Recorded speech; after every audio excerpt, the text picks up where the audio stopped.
Emily Carter had always imagined that her life would unfold in a quiet and predictable way. Growing up in a small American town, she never craved extravagance or a life filled with chaos. What she wanted was stability, a family, and a place to call her own. For a long time, she believed she had exactly that. But as she stood on the porch of her home one cool September morning, coffee warming her hands, she sensed something in her life shifting, subtly at first, but unmistakably. Emily was 32, sharp-minded, warm-hearted, and known for her calm nature. She married David Carter at 26, after 5 years of dating. The two met at a community volunteer event, where they bonded over their shared interest in helping local youth programs. David had been charming, thoughtful, and responsible. To everyone, including Emily, he appeared to be the perfect husband. They lived in a quiet suburb in North Carolina, surrounded by friendly neighbors, tree-lined sidewalks, and a sense of safety that Emily cherished. She worked as a middle school guidance counselor, spending her days helping kids navigate emotions they didn't yet understand. David was an insurance claims manager, meticulous and hardworking. Their life together was simple, stable, and, Emily believed, beautiful. But life has a way of revealing truth slowly, quietly, and sometimes painfully. It began with small changes. Emily noticed David was coming home later than usual. He blamed deadlines, paperwork, and endless meetings. She didn't question him because she trusted him deeply. He was her husband, her partner, and the man she had chosen to build her life with. However, his absence slowly grew. Their conversations shortened. Their shared dinners became less frequent. Their quiet laughter over old memories faded into silence. At first, Emily convinced herself it was temporary. Jobs change, stress builds, people have phases. But one evening, as she sat at the dining table waiting for David to return, she felt a sense of unease settle in the pit of her stomach. It was not fear, nor anger, just a heaviness she could not explain. David eventually walked through the door, offering her a tired smile. "Long day?" she asked gently. "You have no idea," he replied, loosening his tie. "I'm exhausted." She nodded, even though something inside her whispered that this was not the full truth. Weeks passed, and small inconsistencies began to stack on top of each other. Strange late-night phone notifications, sudden weekend commitments, and subtle shifts in his tone. Emily tried to bring it up lightly, hoping to open a healthy conversation, but each time she did, David brushed it away with a quick reassurance. "I'm fine, Em. Work's just draining me. Don't worry." His words sounded sincere. His eyes, however, seemed distant. The breaking point arrived unexpectedly one Saturday morning when David left his laptop open on the dining table before stepping out for a quick grocery run. Emily did not have the habit of snooping. She respected privacy. But as she walked past the table, a small notification popped onto the screen, a preview of a message from someone she didn't recognize. Her heart didn't race. She didn't gasp. Instead, she felt a numbness spread through her chest as she clicked, hesitantly, on the message thread. There, in plain sight, were weeks of conversations between David and another woman named Claire, conversations filled not with explicit content, but with emotional intimacy, confessions, and expressions of affection that did not belong in a marriage.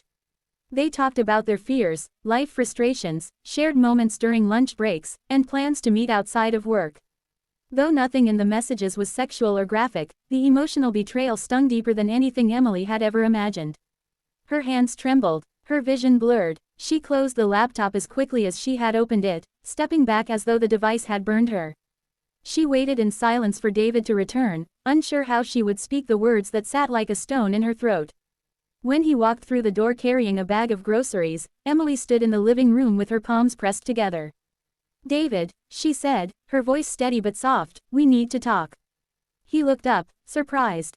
"Is everything okay?" "No," she whispered. "Not really." She told him she had seen the messages. She didn't yell. She didn't accuse. She simply described what she had read, word for word, with a calmness that startled even her. David froze. The guilt in his eyes appeared instantly, his shoulders falling as though the weight of the truth had finally crushed him. "Emily," he whispered, "I'm so sorry." She waited, giving him space to speak. "It wasn't physical," he said. Nothing like that happened. I swear. But, I messed up. I didn't realize how far I'd let things go. She was just someone I talked to. Someone who listened when I felt overwhelmed. I didn't mean to hurt you." Emily wanted to believe him. Part of her still did. But trust, once cracked, becomes fragile. She took a slow breath. Why didn't you talk to me, David? Why didn't you tell me you were feeling overwhelmed? He rubbed his face, visibly ashamed. Because I didn't want to add more stress to your life. And then it became easier to vent to someone who wasn't right in front of me. I didn't realize I was crossing a line. They talked for hours. There were long silences, broken voices, and tears neither of them expected. David promised to cut all contact with Claire. He insisted the marriage meant everything to him. Emily, exhausted and emotionally drained, asked for time to think. She called her closest friend, Sarah, someone she had known since college. They met at a park, sitting on a cool metal bench beneath the shade of an old maple tree. Sarah listened quietly, her expression soft. You don't deserve this, Sarah said gently. But you also don't have to rush your decision. Take your time, heal first. Emily nodded. She knew she needed time, not to punish David but to understand her own heart. Over the next few days, she stayed with her sister, distancing herself long enough to clear her thoughts. She journaled, walked in nature, and spent time reflecting on what she wanted from her life. She didn't want revenge. She didn't want chaos. She wanted clarity. Eventually, she returned home for a long conversation with David. Their words were honest, painful, and necessary. They both acknowledged their mistakes, David for breaking her trust, Emily for ignoring the signs, and both for letting communication falter. The next months were difficult. Rebuilding trust required patience and transparency. They attended counseling, set boundaries, and worked on expressing their feelings openly. There were days Emily felt hopeful, and days she felt uncertain. Healing, she learned, is not linear. But through small consistent actions, David slowly regained her trust. He shared more, listened more, and showed genuine remorse and effort. Emily, though cautious, allowed herself to forgive, not because she forgot, but because she refused to let bitterness control her life.